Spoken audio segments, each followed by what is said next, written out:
I'm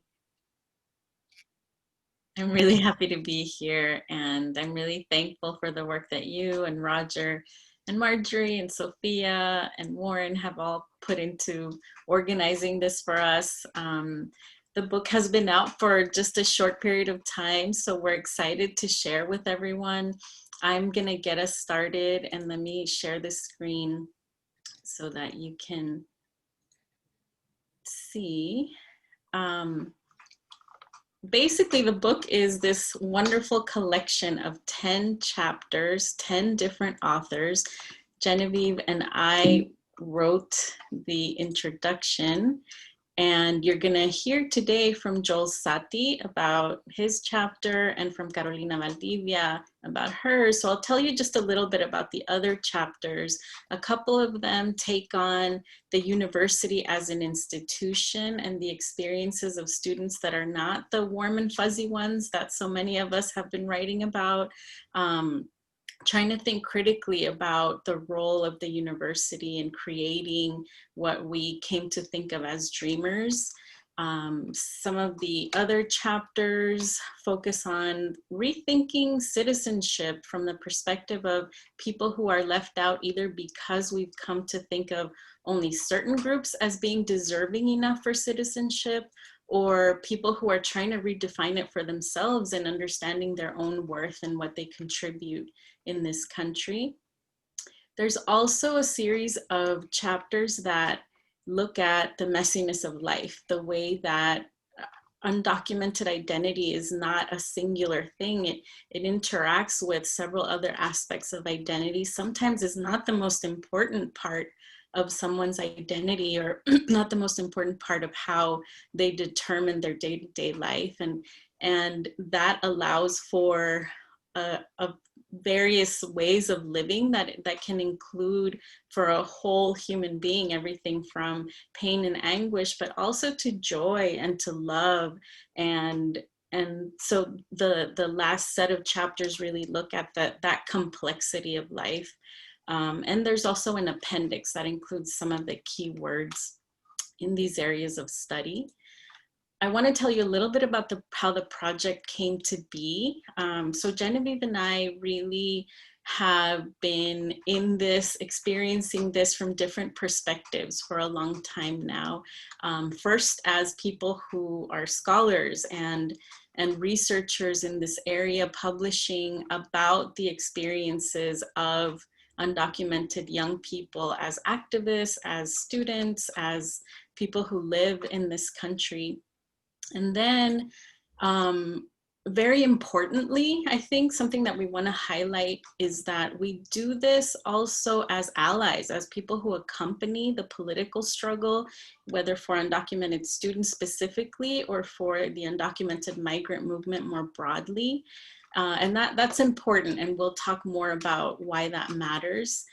Those first two parts of our experience then shape the reality that undocumented students in the universities where we work have sought us out to talk through ideas. They want to be researchers, and they want to be the authors of the theories that we should be considering. And so we've done honors theses and MA theses and different research projects that have brought us very close to the experiencing of witnessing the writing process and the challenges that come with that, and understanding that writing is challenging for everybody, but in a very particular way for people who have been ignoring, to the best of their ability, all of those legal structures that would make it impossible to function if they were really thinking about that all the time. They've been doing that, and they've been navigating these institutions and doing it in very powerful ways. And then they decide to take on a research project that forces them to sit with all of that reality and to analyze it and to take it apart in ways that would be paralyzing for anybody, right? So in experiencing that multiple times, we came together to discuss what it would mean, because we were witnessing the brilliance of their ideas And because we knew that the field should be shaped by this, what it would mean to create a project that would allow for their voices to flourish and to join the scholarly conversation. So the project is really about that, about opening doors, about facilitating publication, because students are doing this work all around the country, but really trying to push it into the conversation at the level of the scholarship, because it will expand the field. And that's the really important part. We want to be clear that all of this is an intellectual project, but it is also an ethical project, and in that process becomes a political project. And so we tried to be cognizant of all of those things throughout the process, every stage of the process, including these book talks.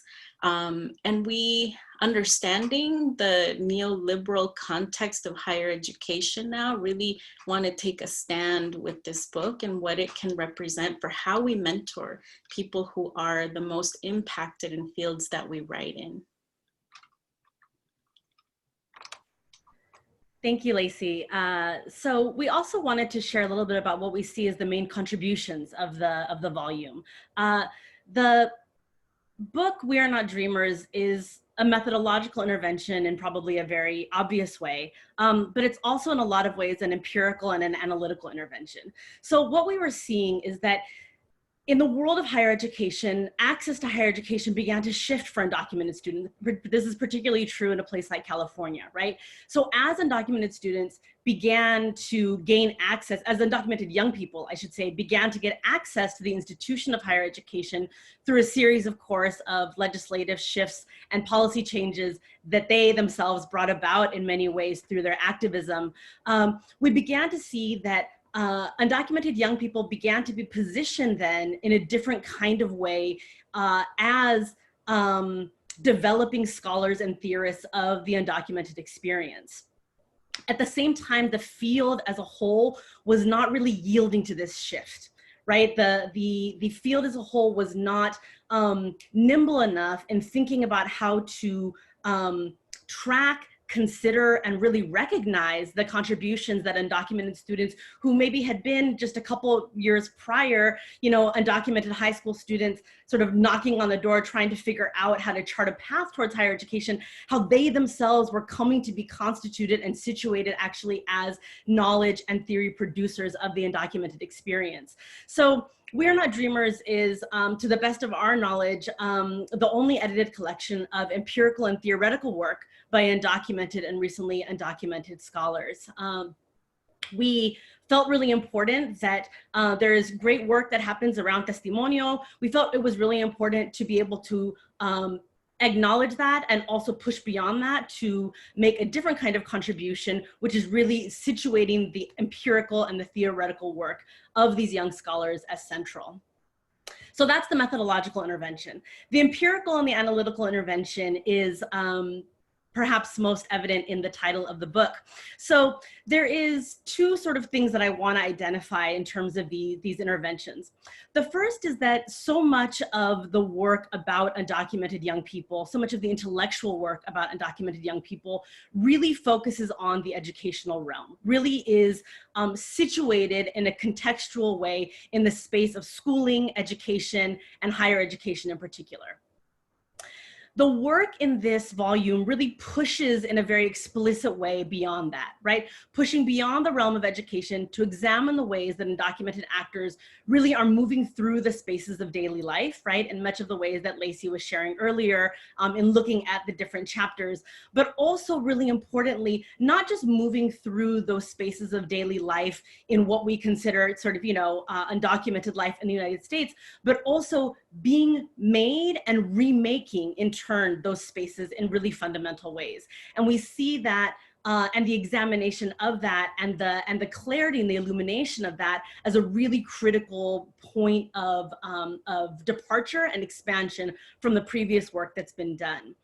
The second piece is a really clear pushback on the dreamer narrative. I think folks probably are familiar with this idea, right? The idea that young and educated undocumented migrants are more deserving of citizenship somehow than other members of the undocumented community. We didn't actually anticipate this on the front end. The book had a different title for the first many, many months of existence. And as the scholars and authors and contributors started to solidify their pieces, we saw the emergence of this very clear political coalescing around pushing back on this dreamer narrative, right? What came forward and what we began to see very quickly was a political articulation of a politic that asserts that dignity, that citizenship, that human rights, that civil rights cannot be defined by and constrained by sort of these metrics of age and education, right? And a very clear political articulation that all migrants deserve justice, that all 11 million deserve dignity, human rights, and civil rights. And so the title emerged from that sort of collaborative discussion process with the contributors. And I think for all of us really represents one of the things that we're most excited about in terms of the volume as a whole, and one of the things that we see as the central contribution. So moving on from here, what is our hope for this volume? And I'm thrilled that you'll be able to hear from two of the authors, the chapter authors, in just a moment. But to sort of frame it in broader terms, you know, the book is absolutely a labor of love and a collection of what we believe to be some of the most important scholarship on citizenship and illegality today. I want to really emphasize that point. We believe that this work has the potential to shift the fields that we are working within and writing within. We wanted to recognize the contributors as up and coming scholars. We wanted to be able to really encourage, give a mandate. We feel strongly that these are the works, these are the authors, these are the scholars that we should be citing when we write. These are the pieces that we should be assigning in our classes. We believe that this has the potential to move the field towards a more critical scholarship that is inclusive of the voices that are most impacted by immigration policy.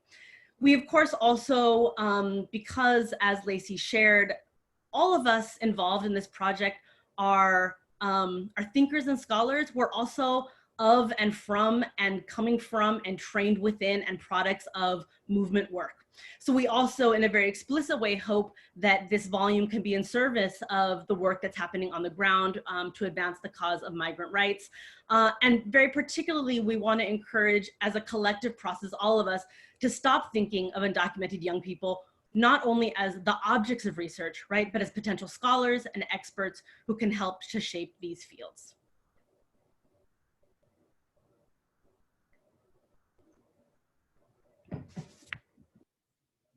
Leisy, you're on mute.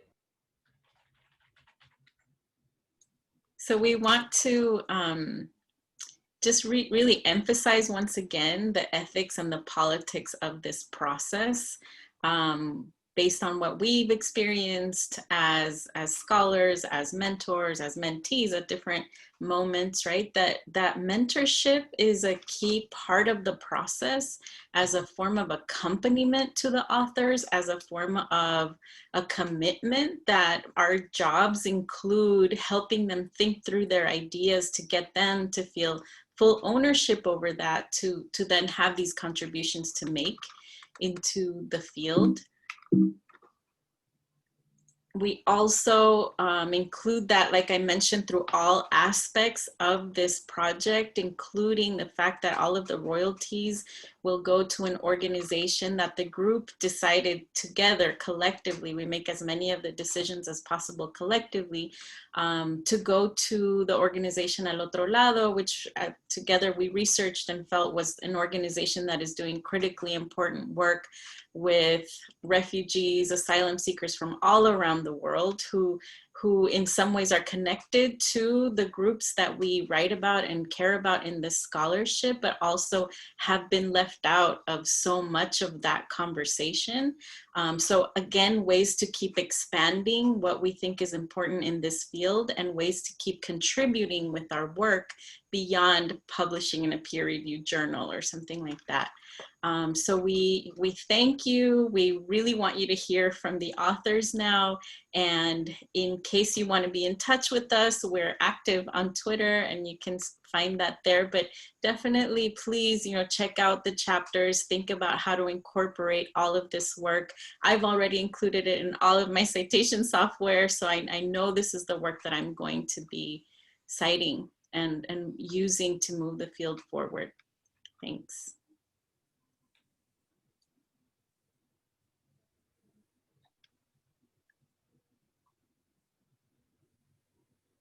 So either Joel or Carolina, if you're ready to jump in. Wow.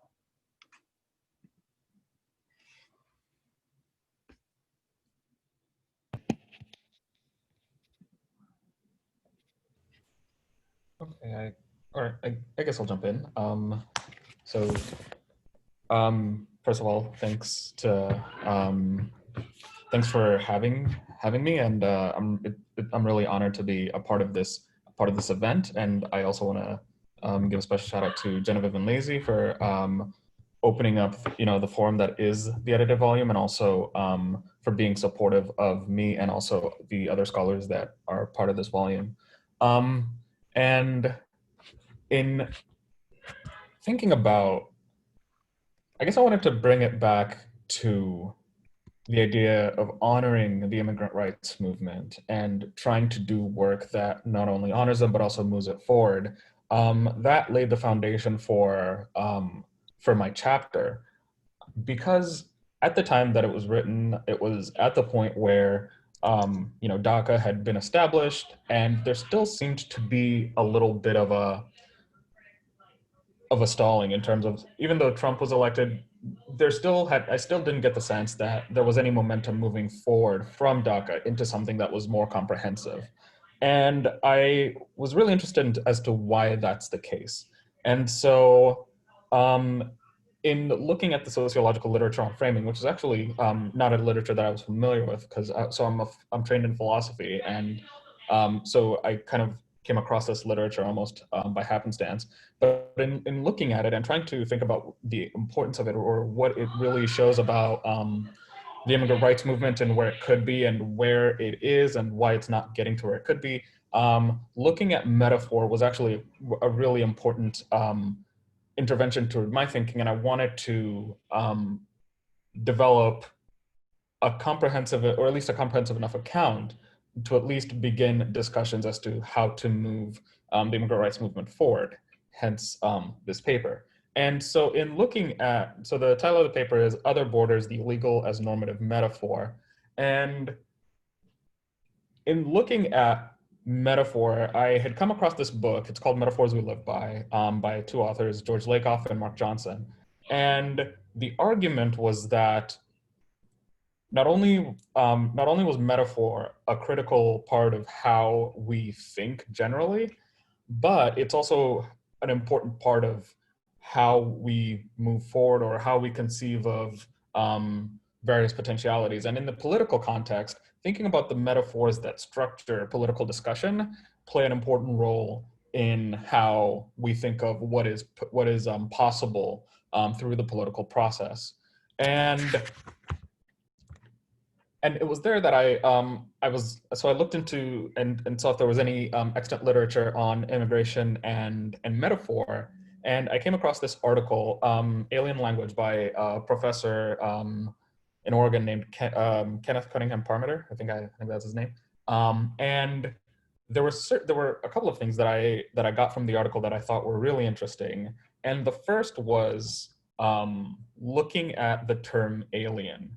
Now, alien had been is a term that has had, it's a legal term of art. I mean, it's like gone back to like, I don't know, the 18th century. I mean, the Alien and Sedition Acts of 1790 is something that I think about.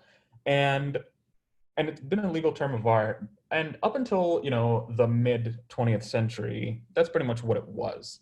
And in the mid 20th century, when it was like the golden era of sci-fi writing, and there needed to be a term that captured a fundamental foreignness, alien was the term that was selected. And I always and I never really had thought about the connection between alien as a legal term and alien as sort of like this green or like dark-eyed green sort of like weird being. But the more I thought about it, it made sense, because one of the things that I found very, as someone who's undocumented, and especially as someone who is undocumented and for all intents and purposes conventionally a dreamer, I still couldn't shake what it was about illegality over and above not having papers that signified this sort of fundamental foreignness, this sort of idea that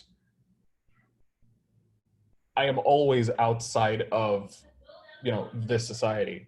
And so in thinking about that and in thinking about, that kind of metaphor, it ended up solidifying a lot of things for me. And as I looked into, various other metaphors that exist in the immigration space, so like, for example, if you think of unauthorized migration or immigration coming from the southern border as an invasion, it's sort of, or if you think of it as an infestation, it makes the idea of detention, deportation more palatable, because those courses of action sort of meet this kind of like immune response to what has been conceived of as an infestation.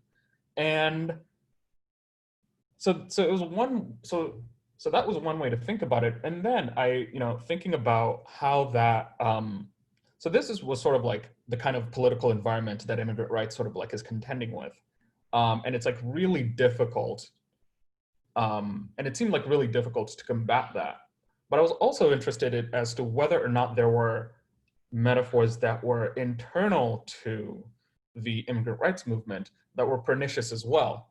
And there, I mean, I focused on the dreamer narrative. And actually the reason why I focused on that was partly, it's partly historical in the sense, so like at the time that this paper was still sort of like getting sharpened, this was when DACA was rescinded. And I remember being on Twitter the weekend before it was being rescinded and seeing like a lot of these discussions on, save DACA because these people, these kids came in as children, they are undocumented through no fault of their own, yada yada. And I, for a minute, I was like, well, I thought we had gone past this, but I was also interested in seeing the kind of work that it does. And so in thinking about the dreamer as this kind of like, pure being, but also kind of like a victim of circumstance, it makes the dreamer a very sympathetic figure, but it also vilifies what are the putative causes of why the dreamers are where they are. So if you're thinking that the dreamers are without fault, then who is with fault? It's like their parents. Or, if people who are dreamers are, deserving of regularization or deserving of relief from deportation, then conversely, the undeserving are the non-dreamers or the people with criminal records and things of that nature. And so what now makes it more difficult to move from dreamers to a comprehensive immigration reform, it's difficult to do that because it's been constructed in such a way that it's separated the deserving from the supposed undeserving, when the goal was to get everybody to a point where to a point of like immigration relief. And even from like a big picture perspective, and thinking about what the term undocumented means, and thinking about documents as the point of contention for immigrant rights, there's also a way in which that framing doesn't get us all the way. I remember in 2012 when DACA came out, I was actually I was working in Maryland at the time, and I was among the people that were trained to fill out DACA applications.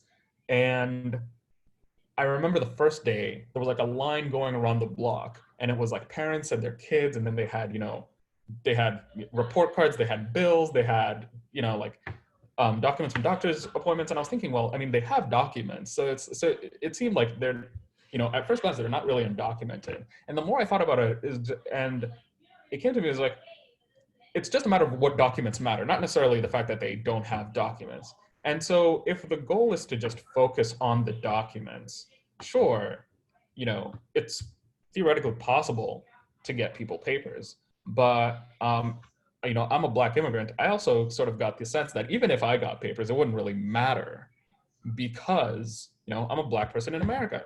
And so that ended up sort of solidifying like that kind of metaphorical frame of looking at documents as sort of like the end all be all of citizenship. And that's sort of like where I am currently in my work and looking at the kind of like the potential or lack thereof of documents as the determinant of whether or not immigrant rights is successful or not. So to close, I think that looking at how we construct our narratives is a very important part of it's sort of a very important part of constructing the world that we want to build. And also it's an important way to construct the kind of outcomes that we want to have. And that was my hope in terms of like what intervention I envisioned for this paper. And I'd love to talk about that more. Thanks very much, Joel. Now we will have 10 minutes from Carolina Valdivia. Great. Thank you. Thank you, Sati, and thank you as well to Leisy and Genevieve and the organizers of today's event, of course. So my chapter is titled Undocumented Young Adults Heightened Vulnerability in the Trump Era, and it focuses on the mental health consequences of growing up undocumented, particularly during this current political climate. And so for this chapter, it's based on in-depth interviews that I conducted with 52 immigrant young adults, and this is part of a larger book manuscript project where I'm exploring the consequences of immigration enforcement. But for today, I really wanted to highlight 3 main points from the chapter. So first, in the chapter, I discuss how news about immigration policies and enforcement practices, which are constant during the current political moment, are really not merely journalistic accounts. And so through the lens of undocumented young adults and their families, news reports instead come to represent painful reminders about their vulnerability to deportation. And so the news cycle really then comes to be experienced as a constant source of stress, trauma, anxiety, and fear, as young adults are finding themselves consciously confronting the worst case scenario, which it oftentimes is undergoing family separation and everything, of course, that it would entail. And this was explained quite vividly by Veronica, who's a DACA recipient and whose story I featured at the start of the chapter. And so she shared, I was thinking maybe I need to go back to therapy, and I have never been on medicine before, but maybe it's time because it's a lot to take in emotionally. This is definitely very stress-inducing. I mean, this country is going to kill me of a heart attack or something because it's constantly being on alert, constantly being in fight or flight mode. And so here, Veronica was reflecting on the changes with respect to immigration policy and enforcement practices that are unfolding under the current administration, but she was also reflecting on the ongoing uncertainty about DACA.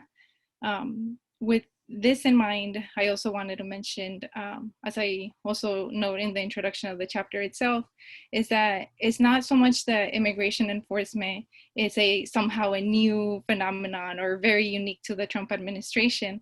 I think as many of us know, the Obama administration alone deported a record number of undocumented community members, more than 2 million.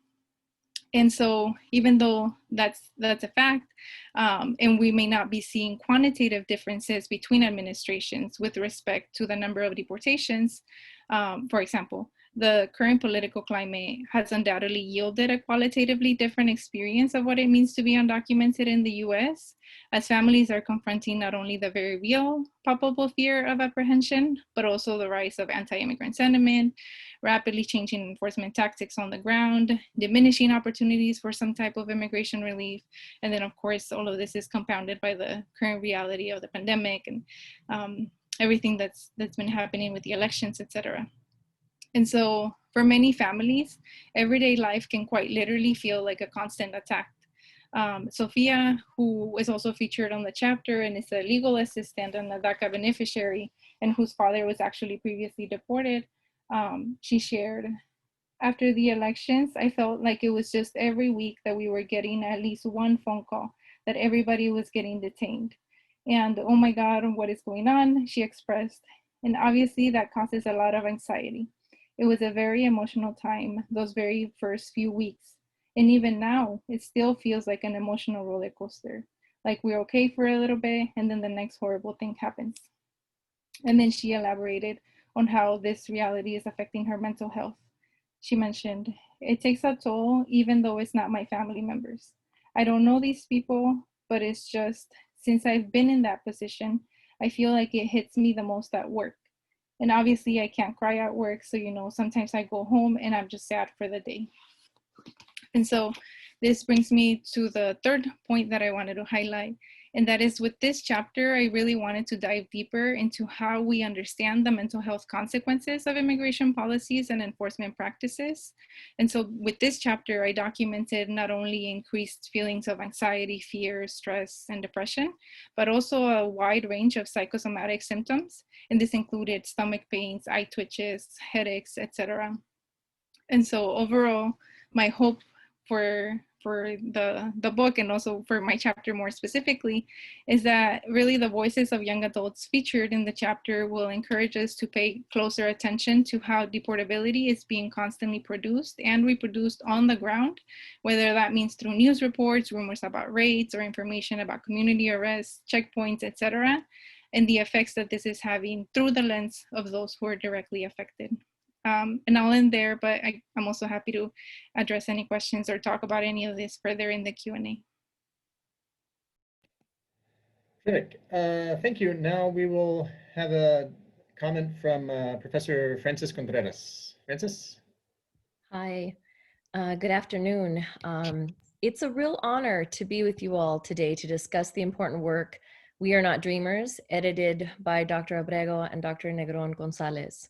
I have followed their scholarship and careers really for some time now, and see this volume as extending their already impactful work and contributions to the fields of sociology, education, Latinx studies, ethnic studies, and public policy. Yes, that's a mouthful, but they're impacting a whole lot of fields. I particularly appreciate their concerted effort to include an array of scholars that have had varied experiences with being undocumented. I think that that's an important contribution and reframing of the issue. This approach serves to validate and essentially positions undocumented scholars as theorists of this important work. Oftentimes in the academy, under outdated and hegemonic paradigms, this approach is framed as a deficit rather than a value-added approach or research rooted in a model of empowerment. These scholars call out and own their expertise that stems from their own personal journeys and experiences, and as the volume editors note, quote, explicitly resist the dreamer narrative, end quote.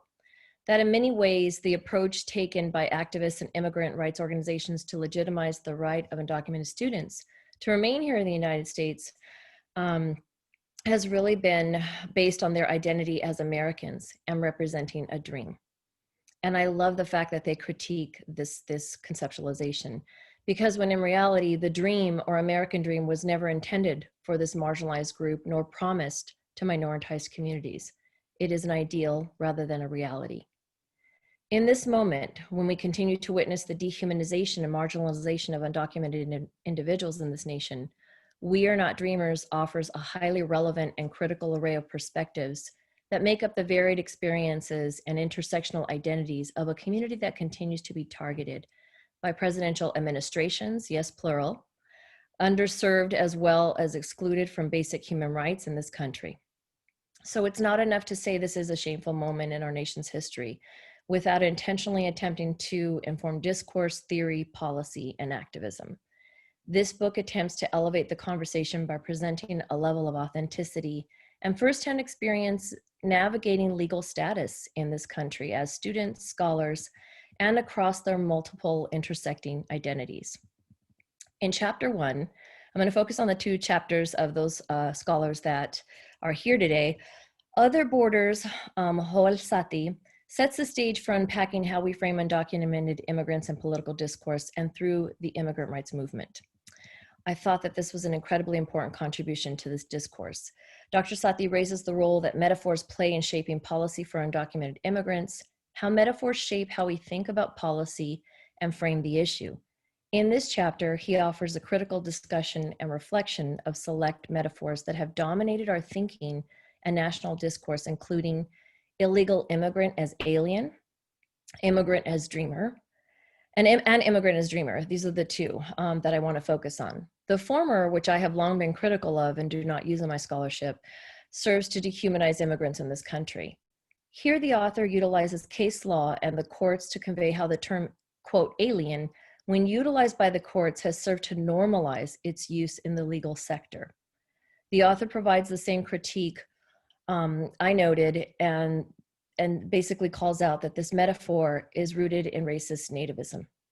And finally, the author proposes a critique of the dreamer narrative, connecting it to the immigration debate. He argues that the dreamer narrative, undocumented immigrants were forced, well, under the dreamer narrative, undocumented immigrants, this is his quote, undocumented immigrants were forced to grovel for a humanity that ought to be presupposed.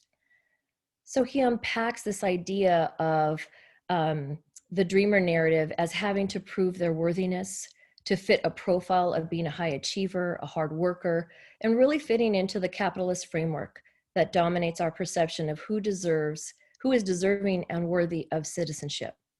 I resonated with this chapter, and I'm personally so grateful for the careful and thoughtful analysis that went into this work.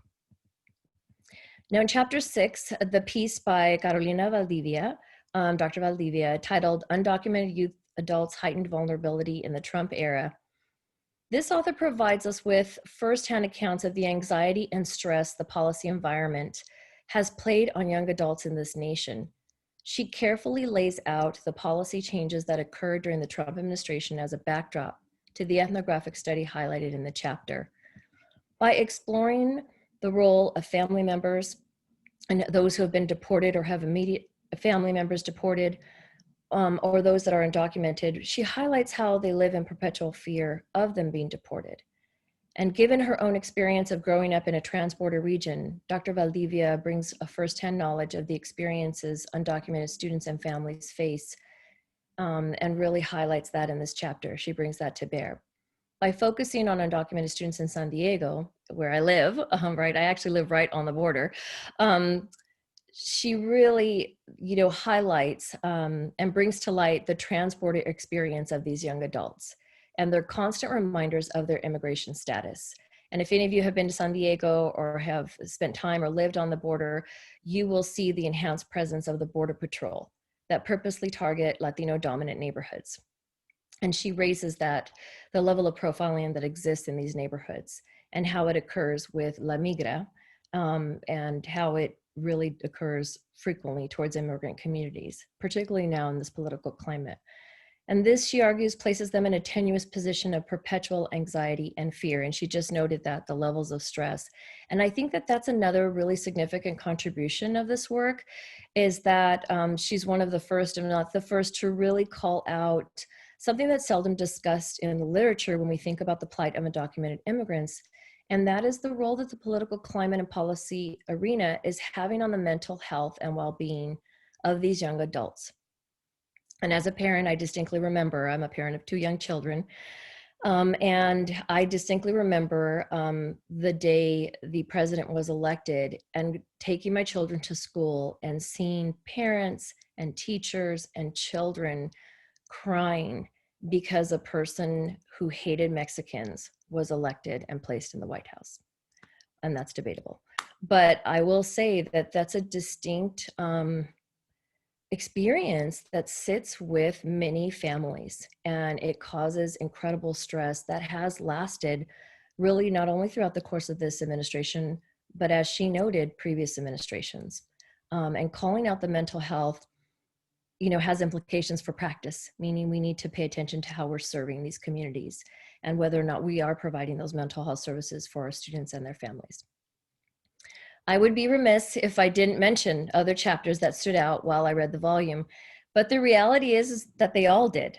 The chapters by Grecia Mondragon, Gabriel Cabrera, Gabriela Monico, Gabriela Garcia Cruz, Maria Ramirez, Audrey Silvestre, Lucia Leon, Gatti, Jocelyn Maldonado Dominguez, they all convey unique perspectives and critiques related to how scholars have framed the undocumented student and young adult experiences in their families. They all offer new dimensions to understanding the undocumented experience in the US hostile context. And finally, while I appreciate ending the book with a chapter on undocumented queer parenting and the need for re-examining conceptions of the family within this community in particular, I thought this was an incredible chapter, by the way. I would have loved a chapter 11, where the authors of the volume or the leads lay out their thoughts on what is needed in immigration reform, taking cue from the critical views raised in this book related to metaphors, intersectionality, the need to acknowledge queer identity, and challenging existing familial norms. So here are some questions I offer. And this could be book 2. How might this book offer a reset of sorts on the immigration rights movement today? Who better to guide these discussions than these lead editors and authors? And I offer this minor critique to encourage, it's really actually less than a critique as of what's needed next, to encourage the authors to continue to push the envelope and inform the immigration reform debate, that it is your voices that are exactly needed in this space, in this time, and in these forums, while also informing academies of higher education and K-12 education. And in reviewing my notes yesterday, I couldn't sleep. I literally couldn't sleep, which is rare for me because with 2 young kids, I'm exhausted. But I was still sitting with the discussions presented in this volume. And that is what all authors hope for in their work, that it incites a fire in the reader to challenge their own way of thinking, their own sense-making of the world around them. We Are Not Dreamers did that for me, as I'm sure it will do for others. I congratulate Drs. Abrego and Negrón-Gonzales for serving as the thought leaders on this timely and critical project. Thank you for the gift of knowledge, passion, insight, and motivation to do more. I know I'll be using this volume in my class in the spring of 2021, but I think that the book highlights how we can all exercise our own agency to inform these discussions, policies, and everyday practices, and really challenge how our nation continues to dehumanize undocumented gente. Thank you so much for the opportunity to comment on your incredible work. Thank you, Frances. We now have about 10 minutes for each of the authors to respond. In the meanwhile, for everyone else who's participating in this event, if you'd like to go ahead and start typing your questions into the Q&A function, then we'll have a round discussion after everyone's had a couple of minutes each to go through. So perhaps we could start with you again, Leisy, and follow the order of your presentations and a quick 2-minute response to Frances. Mostly, I just want to say thank you. That was really wonderful. We did think of this as an interdisciplinary project, and it was so based on everyone's training, but it also in the way the book came together. And so it's really validating to know that it's useful for an education scholar, and Latinx studies and all the rest of it that you mentioned. I agree that we really need to rethink. It's a moment to rethink what we're doing in the movement, what we're doing in the scholarship. And that's why it's been such an exciting project to work on with all of these up and coming, scholars who are leading the way. And I'm happy to contribute with them as the leaders of this. Thank you so much, Dr. Contreras. Your insights are really really validating and really helpful as we think about what it means to put this book out into the world right now in this really, really particular political moment. And, you know, I guess the major thought that I have, the main thought that I have after hearing your comments is that it reinforces to me this question of what this all means right now and what we do with this right now. And what I'm thinking about is that, you know, I really feel very deep in my bones that in moments like this, you know, and I'm from Chula Vista. I know what it means to grow up on the border. I grew up on the border in a very particular moment in time in the 90s during Operation Gatekeeper, and so much of what was happening then is what is happening today, and thinking about the building of the bigger, better, more lethal border fence and what it means to the families who are trapped on either and on both sides of that fence. And you know, I think back to who I was at 14 and 15, mobilizing around Proposition 187 and Operation Gatekeeper. And I think about the work of these incredible young scholars today. And it makes me think about the ways that in moments when there are such deep and profound attacks, it's really logical to feel the constriction in sort of the legal and political realm, and to adopt that constriction in our own imaginations and thinking about what is possible. And I feel that today. I've felt that for the past 4 years. There is this kind of very tenuous grasp on, like, you know, we know we're being beaten down, and like, just let the beating not be so hard. And I'm pushing myself right now on the cusp of this next election to think in an expansive way. And the work of these authors really helped me do that, is to think in an expansive way, to be able to say, you know, right now we can feel like we're holding on to something because we're about to lose DACA and let it slip between our fingers. But actually, instead of trying to grasp onto this thing, to be able to use this as an opening to say DACA is not enough, it was never enough. And our vision for immigrant rights, our vision for what policy change and legislative change and for what the dignity and human rights for all 11 million can look like, can actually surpass what it is that we're trying to hold on to. And so to me, the work of these young scholars, your comments really underscore this idea that this is the moment for us to be daring, radical, revolutionary, visionary, and in thinking in new ways about what it is that we not only ask for, but demand and bring about. So I thank you for your comments, and I am, yeah, ready to do the work.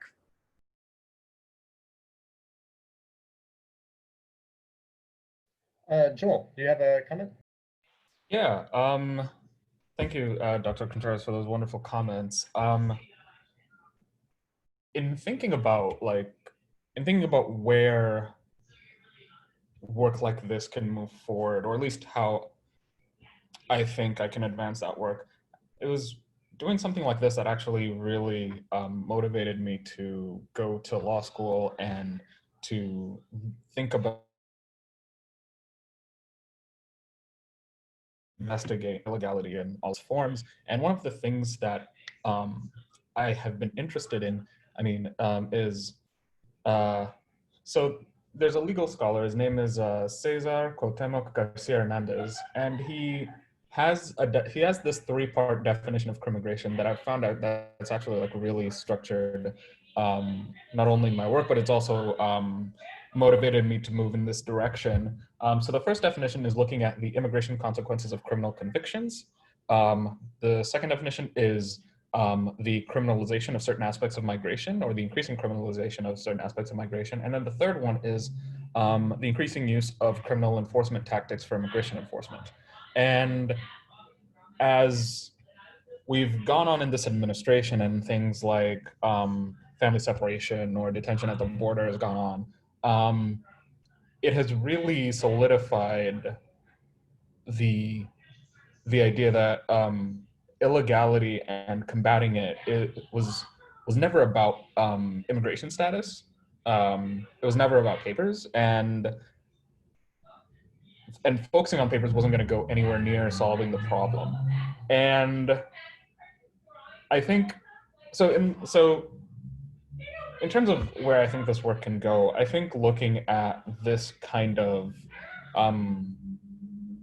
elision between criminal law and immigration law, I think that's a really important avenue for scholars to go to, and you know, that's where I, at least for me, I think I'm gonna go next.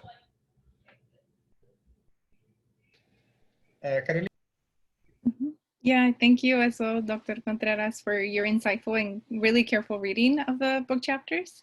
I think one thing that I would add to the conversation, and this is more specific with respect to immigration reform, which Sati was also bringing up in terms of the types of policies that we need changed. I think one of the things that's often missing from policy discussions is the need to better address the unique challenges that are facing families where a member has been previously deported, because it's very difficult, if not virtually impossible, for members who've been deported to be able to adjust their status. And this is regardless of the reason for their deportation. So a lot of the families that I interviewed, the member was deported because of fraud by an immigration lawyer, or the neighbor reported the family to immigration officers, or as we know, oftentimes if you come into direct contact with the police, that can lead to being apprehended by immigration officers and subsequently deported. And so really a wide range of reasons why people are deported. But once you've been deported, essentially, you're often barred from returning to the United States. This could range from like 5 years, 10 years permanently, depending, again, on like one's individual cases. But a lot of the times families were searching for some type of immigration relief to no avail. And so they consulted multiple immigration lawyers. They had maybe US citizen spouses or children that they really were fighting hard to reunite with in the United States. But again, it was virtually impossible for them to be able to do so.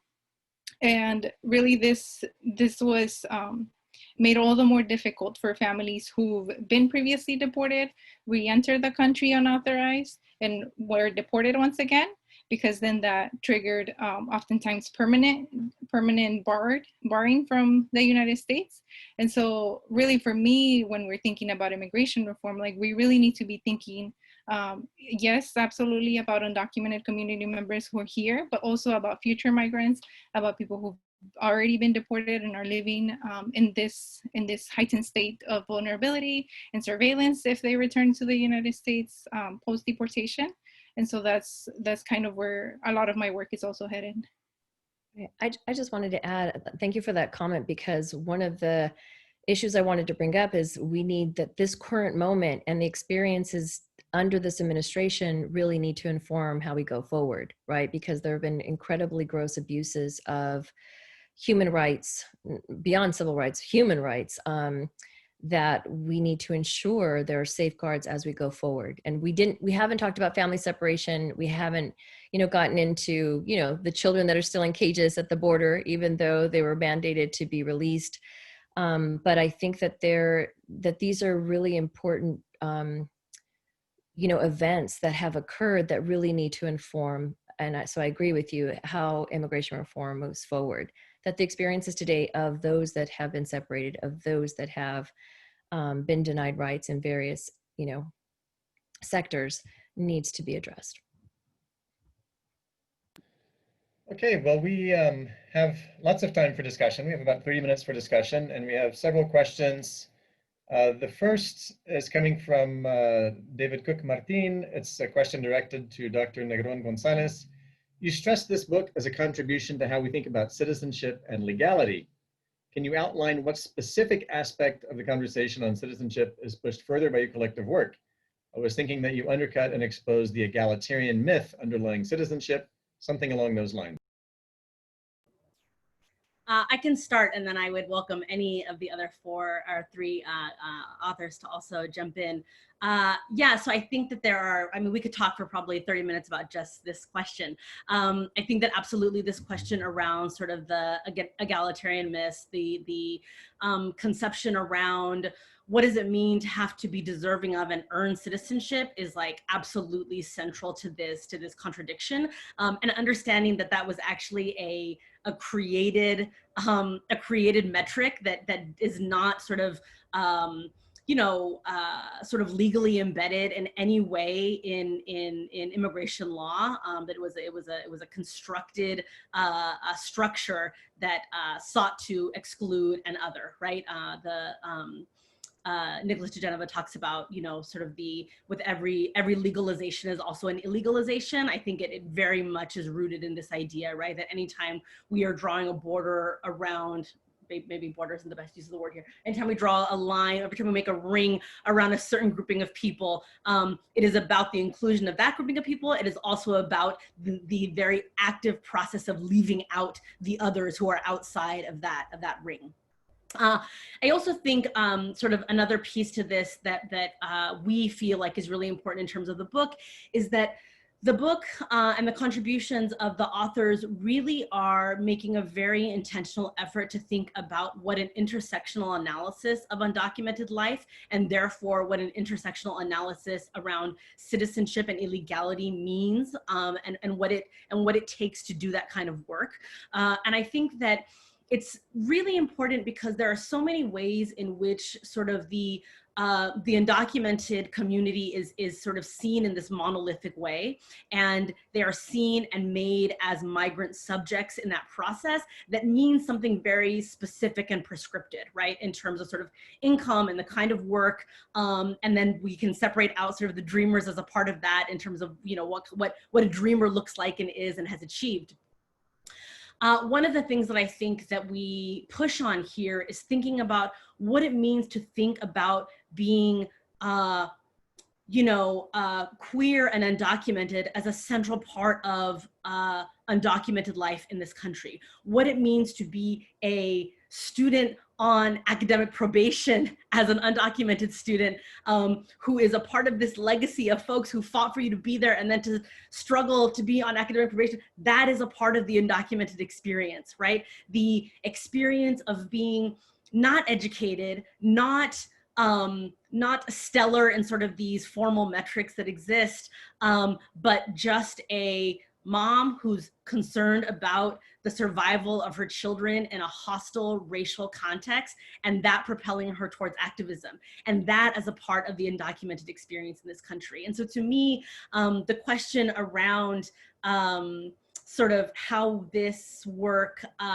you know, shifts and shapes the way that we think about citizenship and legality is in a lot of ways the insistence that in thinking about undocumented identity and undocumented navigation in this country at this time requires that kind of intersectional analysis.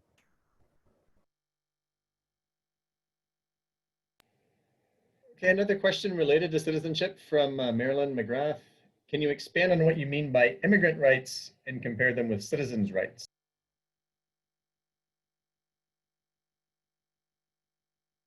This is not directed toward anyone in particular, so whomever would like to answer from the panel.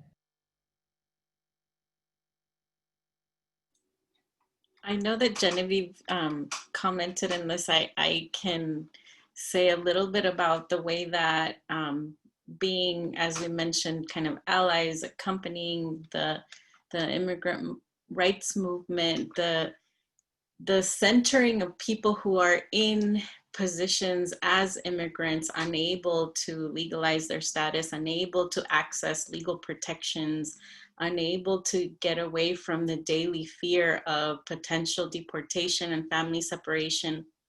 That set of rights that is based on this legal, political, social, economic context that defines what illegality means in any particular historical moment. As opposed to who we think of, not to say that, you know, as we've been discussing, citizenship is already always equally experienced by everyone, or that all people who are citizens automatically get all the rights that we are told are part of that category. But citizenship then moves away from those specific aspects of rights that immigrants are having to fight for. That's my understanding. I don't know if anyone else wants to chime in.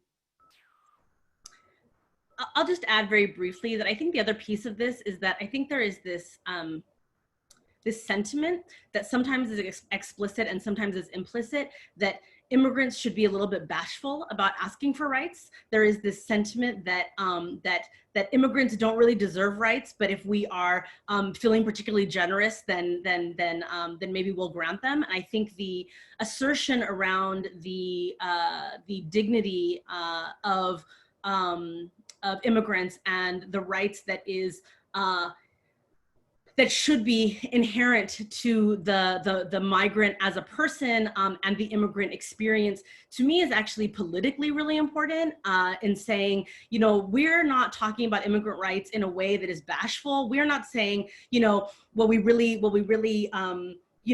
know that this is a little bit out of bounds, but we really hope that no, we are unabashed and resolute and clear, very clear politically, that immigrants deserve rights, and that is something that we shouldn't be pretending to be sort of sidestepping, that there is an explicit political imperative that we understand migrant rights as human rights.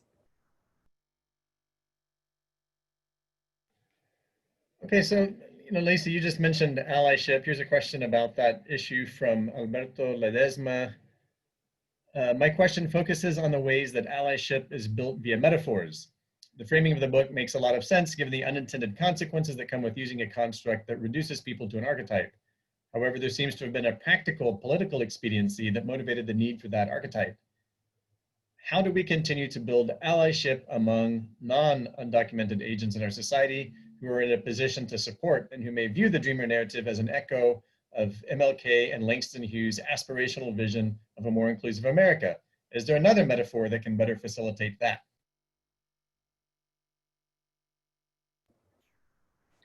I don't want to put him on the spot, but I kind of feel like our metaphor expert should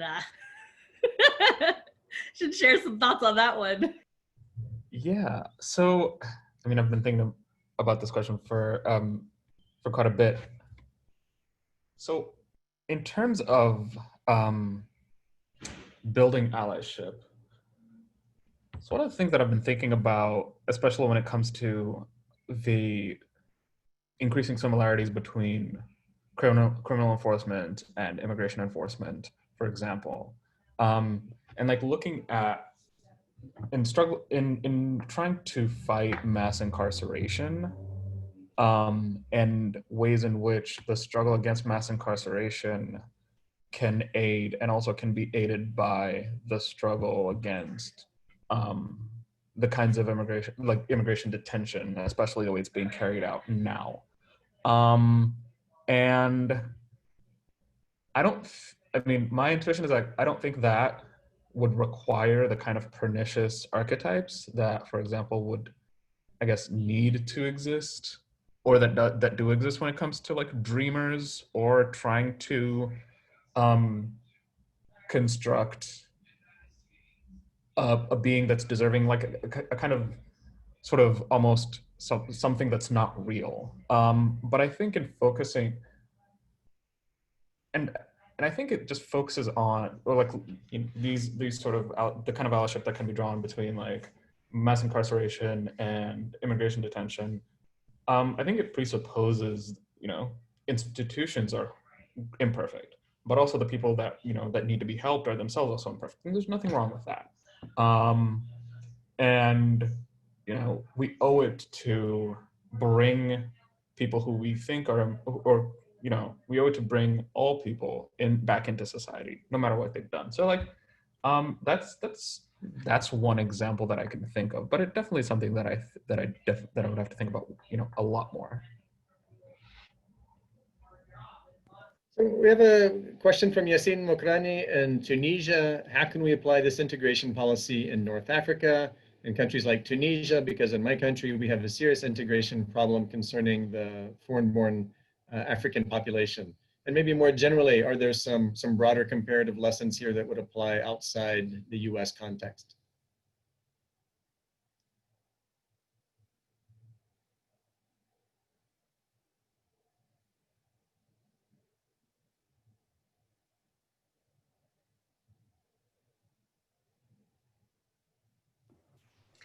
I'm not sure. I'm not sure how generalizable this is outside of the US context. I think that we are seeing a general rise in fascism across the globe.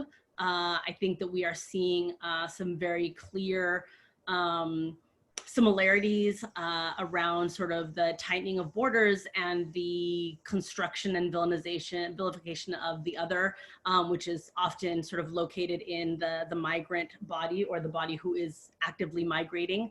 I don't want to pretend like I know more about that than I do in terms of sort of how much traction or how generalizable the arguments that we're making in this book would apply to other particular cases. But I do think that we see ourselves as a part of an international set of forces that is trying to push back on the rise of fascism through and in which migration and immigration is coming to be sort of constituted as a central front of that fight.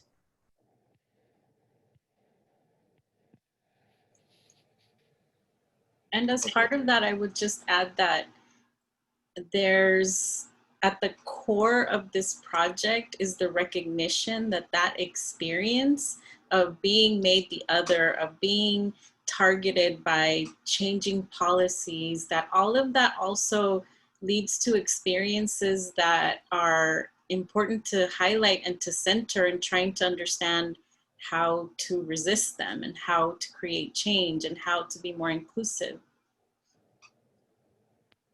That will look different in different political contexts. We have a question from Paloma Villegas. Dr. Abrego discussed the embodied and emotional work that theorizing and writing undocu-theory involves. I wonder if chapter contributors would like to expand on this process.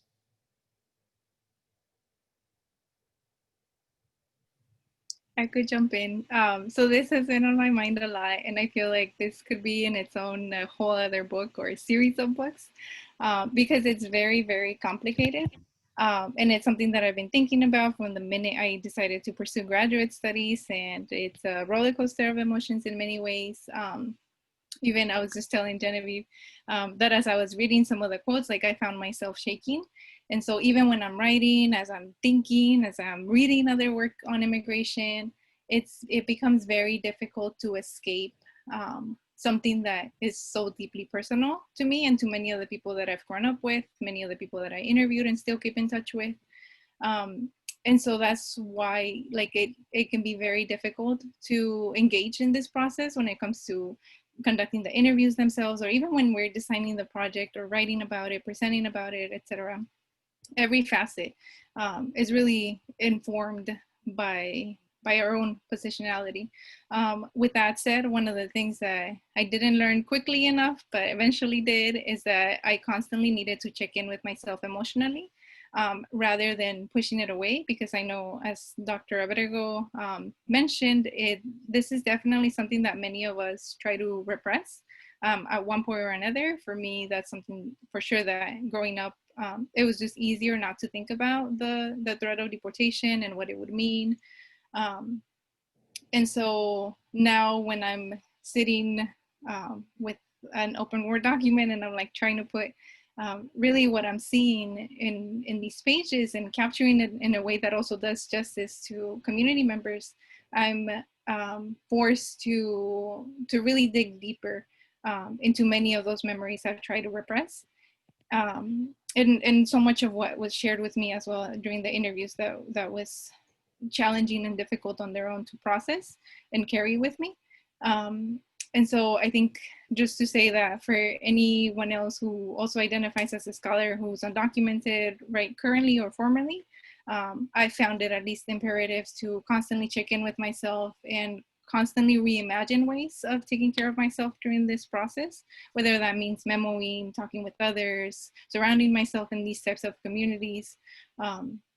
That's one of the things that was really helpful, is that as we were writing these chapters, we had each other to count on. Of course, we had Leisy and Genevieve that would offer very detailed feedback and insights and would also help us process some of those emotions. And I think those conversations are very crucial as we continue to move this work forward. So Carolina, you just mentioned the idea of positionality, and for all of the panelists and getting to the core concept of the book. What do you think comes out of this book that one would not have gotten from reading a book with the more traditional academic model of outsiders writing about people who were not living those experiences themselves? I mean, I'm biased, but I think there's a depth to the work that is palpable.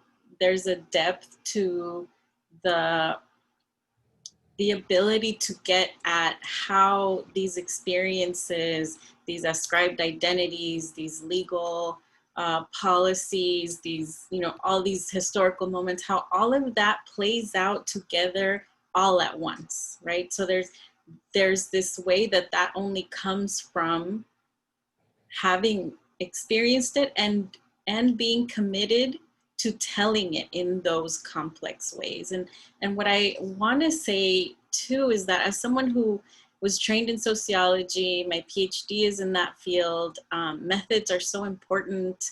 And that's how I was trained as a first generation scholar.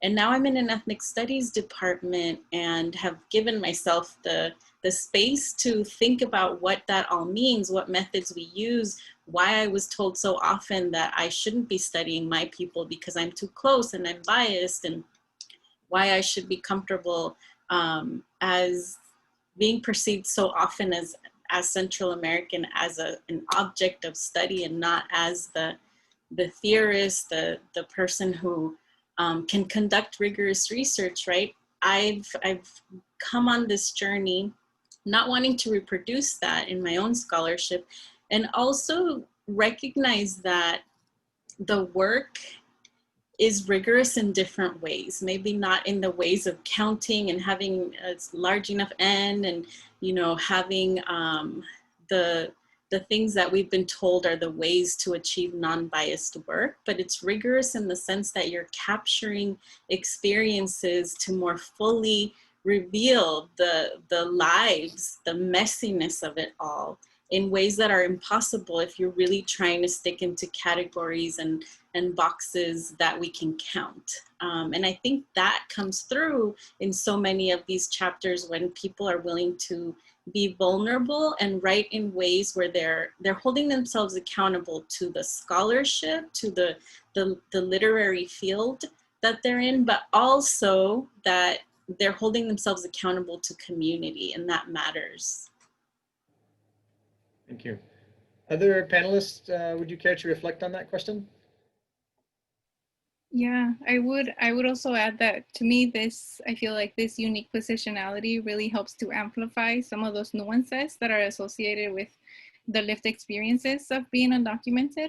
And this includes, of course, the profound effects that the lack of legal status can have on how we understand the world, our identity, others, the relationships that we're forming with others, and really how it manifests itself at an even deeper level, so unconsciously, or one of the things that I was exploring more carefully with my own work is really looking at how immigration enforcement may manifest itself in the form of nightmares, recurrent nightmares more specifically. And so again, like I feel like this unique positionality is really well equipped to dig deeper into those things that we often hold unconscious. I think so. To add to what's been said before, I think what's important about this work and the fact that it's undocumented scholars or formerly undocumented scholars that are writing this is that it demonstrates a sense of agency, in the sense that it's the people who are most affected that are charting the course forward, that are, that are calling the existing literature to account, and to also, I guess, emphasize that even while being undocumented is what it is, yeah, that it is, it's like the fact that I'm writing about this, the fact that it's, yeah, like as I think Leisy said, it's like we live the stakes of the work. So I think it's important that we're in a position where we can take it you know, we're taking it seriously. And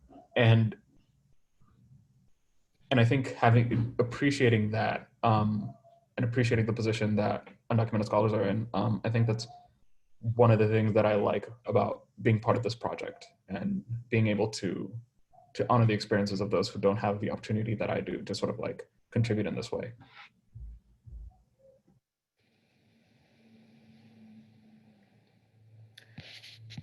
Thanks. Okay, so we have a lengthy question here, which is difficult to summarize, so I'll just read. This is coming from Jacob Thomas. My vernacular understanding of the immigration dream is that this dream is more generally hope for a better life by migrating to another place. But I still think that this dream is positionally and subjectively different for someone who spent most of the life in a country and fears being deported to a place that they're unfamiliar with, and someone that voluntarily left that place. Nonetheless, as you have offered this insight, how the dream has become an ascribed identity or subjectivity, a dreamer, a constraining ideological structure that divides undocumented immigrants rather than as a motivating aspiration, I wonder how much you think you were challenging the idea not, sorry, as other people write, this moves in my screen here.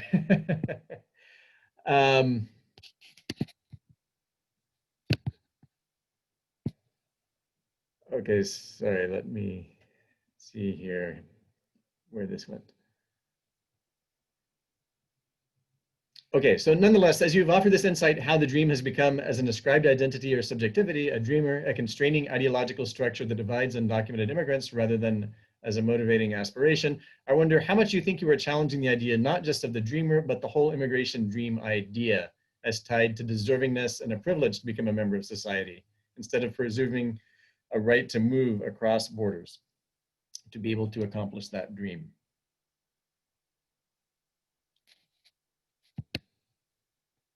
Any reactions to that issue around the notion of dreaming in different contexts? So go ahead, Leisy.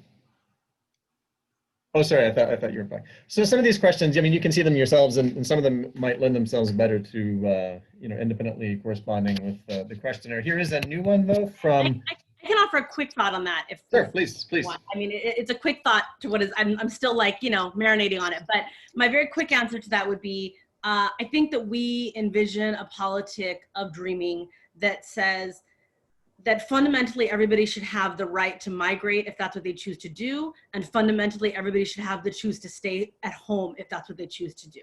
To me, that is it may sound like an overly simplistic sort of formulation, but to me, it becomes wrapped up in all of these other conversations, right? Around sort of migration is beautiful.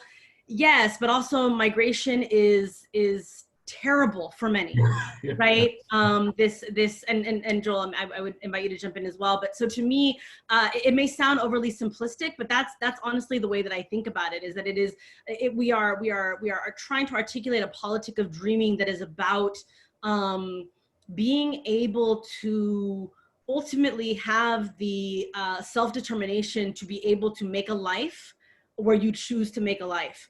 And if you choose to uproot your family and cross a border to do so, then you have a right, fundamentally, a human right to be able to make a life, a safe life in that new place. Additionally, because we all know that the causes of migration are, you know, people don't wake up one day and decide to uproot their lives and risk their lives in order to make a move like this. That the converse of that is also true, is also right, that every person should have a right to stay in their homeland and to be safe and to be protected and to have what they need in that life as well. Joel, I don't know if you want to jump in. Yeah, and thinking about this question, I actually thought like the idea of immigration as a dream descriptively, and I was thinking, well, that's not exactly correct in the sense that, you know, right, what motivates people to move, be it war, be it displacement, be it a lack of opportunity where they are. And also one of the things that I was thinking of, especially when it comes to the idea of like deserving and privileged to become a member of society, I kept on thinking about the idea of like immigration as a line, and then some of the rhetoric that's mobilized against undocumented immigrants is like they're cutting in line, and they're sort of like trying to sort of unjustly take advantage of this process of what it means to like deserve citizenship. But the thing is, like, immigration is really not a line. It's not linear. It's very, it's very unorganized. It's very strange. And so in terms of like, if you thought about immigration as a dream in terms of like, that's what people, want to do, I don't think that tracks. So, yeah. Well, staying with that theme of deserving of citizenship that you just mentioned, Joel, here's the second question from Marilyn McGrath related to her first. How do you incorporate a country's need for a border and the ability to decide who comes to their country with your dialogue that migrants per se deserve the same rights as citizens? I guess my question is, do you see a need at the end of the day for an immigration law, or do you see open borders as where we need to go? I'm 100% for open borders.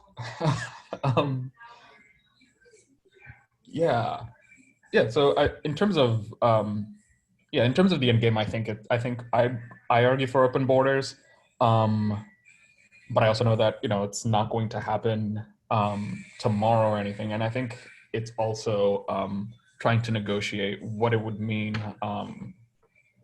in the daily life of immigrants as we're moving toward an end game of open borders. I also think that in this political moment and in this political climate, the idea of open borders is often sort of used as a red herring. It's used as a way to sort of detract and sort of cast what immigrant rights means in a way that is sort of playing upon sort of nationalistic fears. And to me, like I said earlier, obviously migration is a consequence of international policy. That's very well documented. We're very clear. And so to me, the question is not about, are we for or against open borders? I would sidestep that entirely. And I would say, to me, the question is, how do we envision a future in which all of us are safe, have what we need to survive, and a situation in which our basic fundamental rights are not called into question? That to me is the question. That to me is when we think about, well, what are we moving towards? What is the solution? What are we calling for? To me, that's it. And we might think of that as freedom, right? If we think about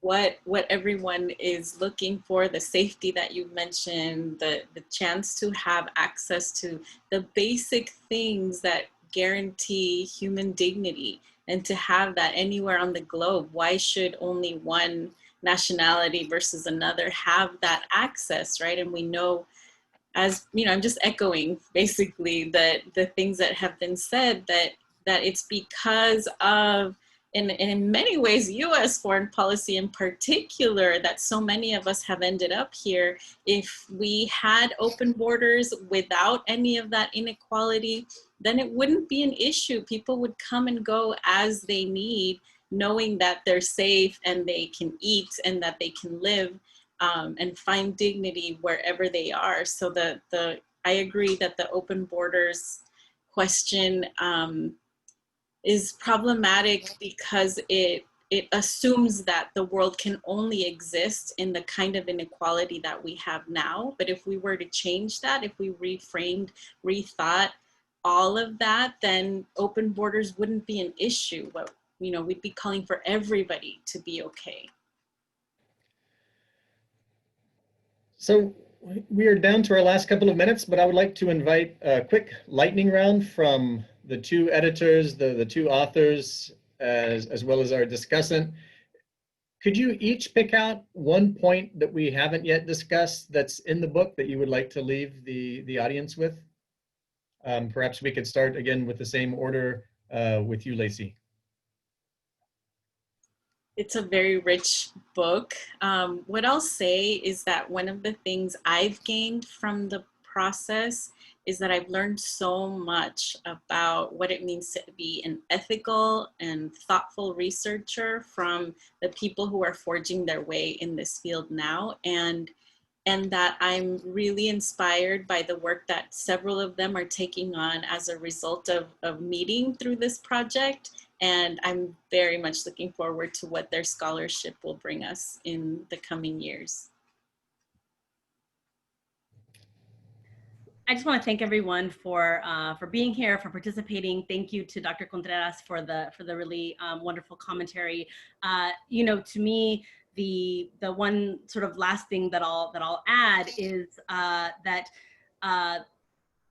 the fact that this was such a well-attended event, that the questions are so sharp, signals to me how hungry we are as a community to be able to think about these questions in new and different and nuanced ways.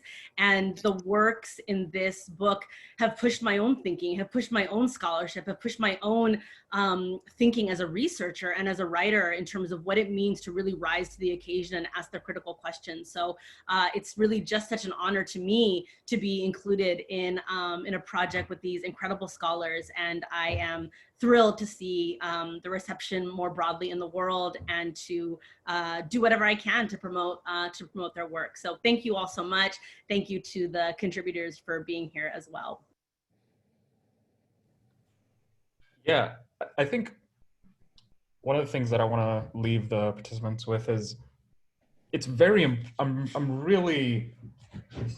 that this work is happening now in this context. I think in this administration, it would be easy to, I don't know, go back in the shadows. It'd be easy to or it might be prudent to not want to advertise your lack of status. But I think the fact that this work is happening now, that it's undocumented scholars putting out this kind of work now, it's something that I really am appreciative of, and it's something that I'm really impressed by. And so to have, my fellow co-authors, put themselves out there and produce this kind of rigorous, amazing work is something that I'm very impressed by, and I'm very honored by it. And for that to happen in this context is something that shouldn't be underestimated.